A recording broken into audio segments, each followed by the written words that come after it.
Another month, another Soulslike pledging to bring something unique to this genre.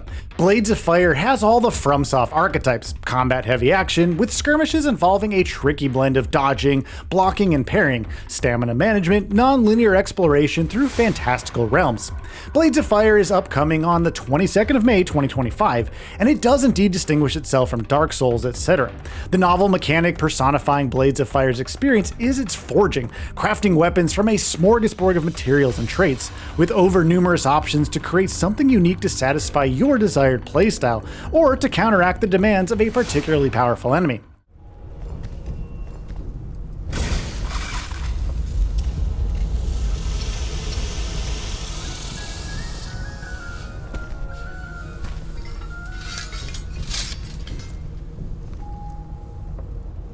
Now, before we get into describing the blacksmithing process in depth, there's another obvious influence in Blades of Fire's gameplay.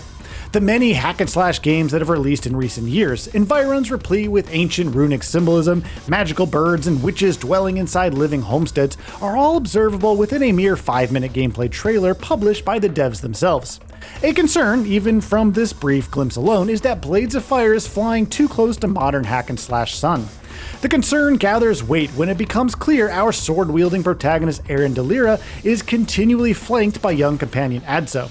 Adso is useless in battle. Instead, his role as keen-eyed observer is to compile a compendium of every enemy Aaron encounters.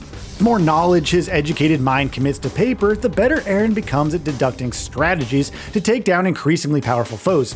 Adso also provides Aaron with guidance, him being able to decipher ancient text, uncover hidden knowledge, and contribute to solving environmental puzzles.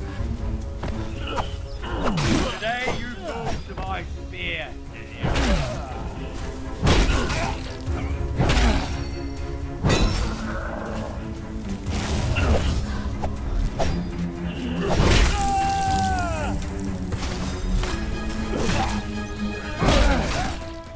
From gameplay shared thus far, it seems as though Aaron is clueless as to the lay of the land the pair are traversing. Adso, conversely, has prior knowledge of the realms they're entering, and seems excited when they continue their quest into a place known as Car-Lethal Swamp, even if both Aaron and us, the players, are nonplussed. Each biome brings new dangers, again met with excitement by Adso. After all, he would be upbeat to encounter new enemies, seeing as they ignore him completely, attacking Aaron exclusively. To tackle the game's myriad opponents, of which the game is confirmed to run into the 50s, each with unique weapons, attack patterns, and traits, Aaron will need to continually collect resources and materials to put into forging new weapons. This, as already mentioned before, is where Blades of Fire's unique selling point comes to the fore. Forging in this game is its own self-contained activity. As aforesaid, a vast array of options precedes Aaron's blacksmithery, with seemingly endless assortments of customized weaponry at his fingertips, so long as he's acquired the knowledge to construct them via collectible forged scrolls, blueprints amassed through killing enemies who are wielding the same weapon. The options here are dizzying though. 7 weapon categories: daggers, twins, sabers, swords, greatswords, polearms, and spears, each with at least 5 distinct forged scrolls within. Now let's look at crafting a sword. Here there are options for blade length, blade shape, guard size, and building material, the latter encompassing 3 categories of steel: light, medium, and heavy. Scavengeable steel can be mixed into the perfect blade, with different blends boosting durability, laceration potential, and defensive capability. Deciding on the composition of Aaron's next blade is simplified by an easy-to-read triangle as well, each corner denoting one of those 3 traits, with the different steel types contained within. Rarer steel types occupy the outer edges of the triangle too, so there's an incentive to get foraging out in the wilds. A handy info box rests on the right-hand side of the screen as well, its stat bars adjusting with every change made to the weapon's composition before the forging process begins. The act of forging itself is supported by excellent furnace animations and a hammering minigame. Once Aaron retrieves a glowing sheet of metal from the furnace, he must then hammer it into shape. His hammer can be raised, lowered, twisted, angled, the goal really being to smash the outline displayed on the still glowing blade. The better the shape the weapon is hammered, the more opportunities for repairing the item further down the line that are available.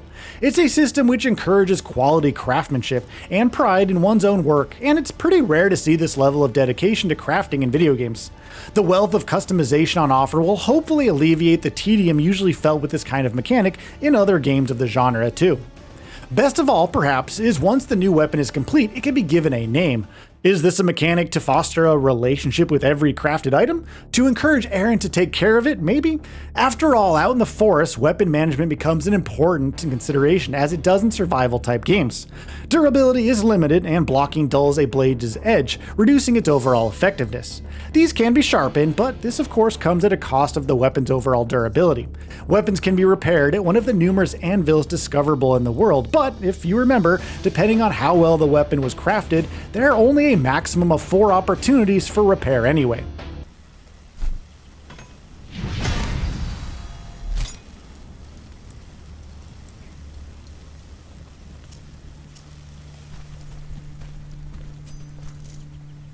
Going full circle back to the combat Souls-like similarity, and due to shields being non-existent, blocking and parrying seem to be the most effective ways to counteract an enemy attack.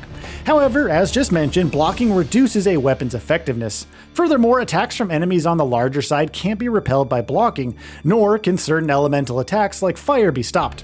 The temptation then would be to dodge ad infinitum, however, and another move dissimilar to Dark Souls. Blocking in Blades of Fire has a benefit: stamina replenishment. See, using Aaron's blade to defend against enemy attacks refills his stamina gauge. Enemies expel stamina with every one of their attacks too, so blocking, parrying, and evading by whatever means at Aaron's disposal is the way their stamina can be whittled down to nothing to render them stunned and vulnerable.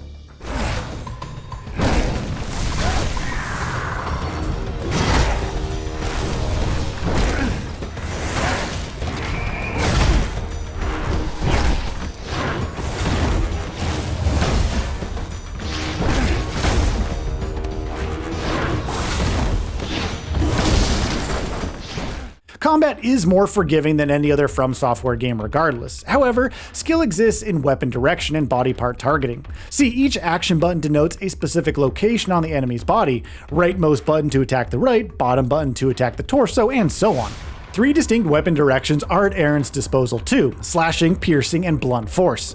Slashing is useful for crowd control, for instance, whilst forward lurching, Pierce is most effective at puncturing certain body parts, or when Aaron finds himself in a particular narrow spot. Complicating things further is the fact that different weapon categories harbor varying degrees of effectiveness depending on the enemy. To aid in rapid-fire decision-making, once an enemy is locked onto, a colored outline frames their figure. Green outlines denote a weapon in Aaron's palms that's effective, yellow if only moderately useful, and red, well, it may as well just be a blade made out of chocolate. There's a depth to this combat to be sure, but from the gameplay seen thus far, it doesn't seem though it'll ever be too complicated. Can Blades of Fire end the year as one of the biggest games? Well, there's certainly heaps of promise here and we're excited. Weapons forging and combat look to be the game's principal draws, but there are a ton of lore underpinning a story of revenge and retribution too.